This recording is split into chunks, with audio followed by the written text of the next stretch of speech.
Assalamualaikum warahmatullahi wabarakatuh. Perkenalkan, nama saya Wilda Al-Asul dengan NIM 212101070022 dari kelas Matematika 2. Di sini saya akan menyampaikan tentang materi fikih dari awal hingga akhir di semester ini. Ada 10 materi yang dibahas pada semester ini. Yang pertama yaitu definisi dan urgensi ilmu fikih. Definisinya sendiri yaitu ilmu tentang hukum-hukum syar'i yang bersifat amaliyah yang digali dan ditentukan dengan dalil-dalil yang tafsili. Kemudian untuk urgensi, secara garis besar berpendapat bahwa urgensi kaidah-kaidah fikih itu ada 3. Yang pertama, fikih memiliki kedudukan istimewa dalam khazanah keilmuan Islam. Yang kedua, menjadi landasan berfatwa. Kemudian yang ketiga, menjadikan ilmu fikih lebih teratur.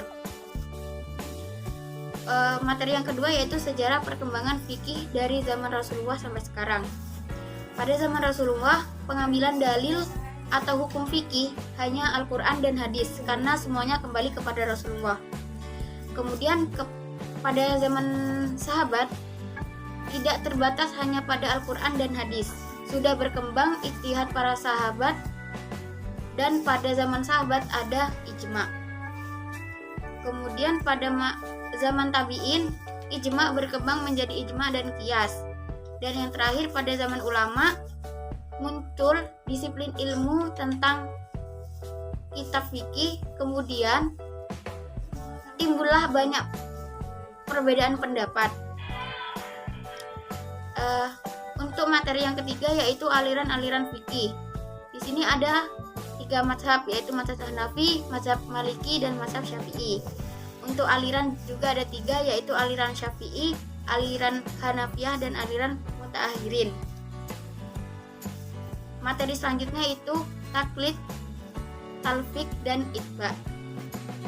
Taklid, suatu ungkapan yang mencerminkan sikap seseorang yang meniru atau mengikuti pendapat atau perbuatan-perbuatan orang lain tanpa mengetahui sumber hukum atau dalil-dalilnya serta apakah dalil tersebut kuat atau tidak. Kemudian talfik, penetapan suatu perkara yang tidak dikatakan oleh seorang mujtahid. Dan itba adalah sikap mengikuti atau menerima semua yang diperintahkan, dilarang atau dibenarkan oleh Rasulullah. Materi selanjutnya yaitu sumber-sumber hukum Islam. Sumber-sumber hukum Islam ada 4, yaitu yang pertama Al-Quran. Al-Quran menjadi sumber hukum karena merupakan firman Allah yang terjamin kemurniannya. Yang kedua yaitu hadis. Yang ketiga yaitu ijma. Ijma muncul karena terdapat banyak pendapat dari beberapa ulama atau bisa disebut kesimpulan dari pendapat-pendapat. Kemudian qiyas. Qiyas adalah sesuatu yang menghubungkan kejadian yang tidak ada dalil nasnya. Selanjutnya yaitu sejarah perkembangan 4 mazhab. Yang pertama, mazhab Hanafi. Imam Abu Hanafi menggunakan metode ijtihad dalam penetapan hukum suatu peristiwa yang berpegang kepada Al-Quran, As-Sunnah, Al-Jima, Al-Qiyas, dan Istihsan.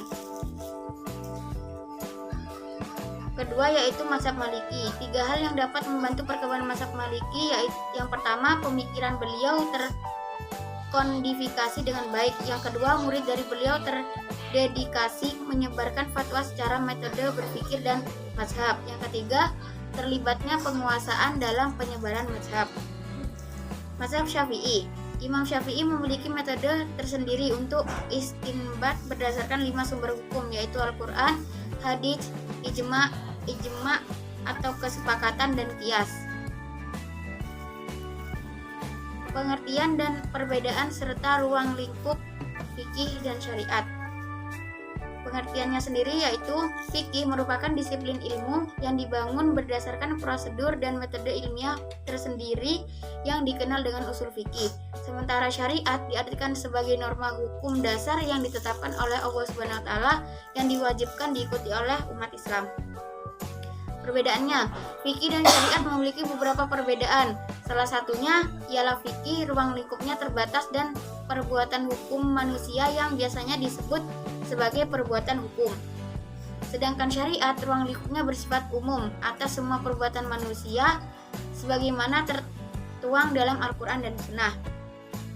Ruang lingkupnya meliputi ibadah, muamalah, munakahat, jinayat, siasah, akhlak, dan ketentuan lainnya. Selanjutnya yaitu fikih dan usul fikih. Pengertian fikih merupakan perintah Allah SWT untuk mempelajari agama Islam yang menyangkut hukum-hukum yang sudah ada dalam ketentuannya. Sedangkan usul fikih adalah sekumpulan kaidah yang menjadi landasan teoretik dari rumusan-rumusan pemikiran fikih. Perbedaannya, ilmu fikih membahas tentang dalil-dalil yang bersifat khusus sehingga menghasilkan hukum khusus pula yang berhubungan dengan perbuatan mukallaf. Persamaannya, hubungan fikih dan usul fikih sangat erat kaitannya hingga tidak dapat dipisahkan. Keduanya memiliki tujuan yang sama, yaitu agar hukum Islam dapat diterapkan oleh seluruh umat Islam. Materi selanjutnya itu riba. Pengertian riba sendiri adalah penyerahan sesuatu dengan imbalan sesuatu yang lain yang tidak ada kemiripannya dengan standar, syarat, dan pada saat kontrak atau akad dibuat atau pada saat pertukaran barang dengan salah satu dari mereka. Riba menurut 4 mazhab. Yang pertama menurut ulama Hanafiyah, ilat riba fadl adalah jual beli yang dibarter atau ditimbang. Menurut ulama Maliki, ilat diharamkan riba pada emas dan perak adalah harganya, sedangkan ilat pada makanan berbeda pada riba nasi'at dan riba fadl. Ketiga, menurut ulama Syafi'i, ilat riba emas dan perak ditentukan dalam harga. Dan yang terakhir, ulama Hanabilah melarang jual beli sejenis atau ditimbang dengan kurma. Selanjutnya yaitu perspektif cadar dari 4 mazhab. Yang pertama, cadar dalam mazhab Hanafi dihukumi sunnah yang dianjurkan. Sementara mazhab Maliki menyatakan bahwa makruh hukumnya wanita menutupi wajah baik ketika dalam sholat maupun di luar sholat. Dalam mazhab Syafi'i terdapat silang pendapat yang mengenai hukum cadar.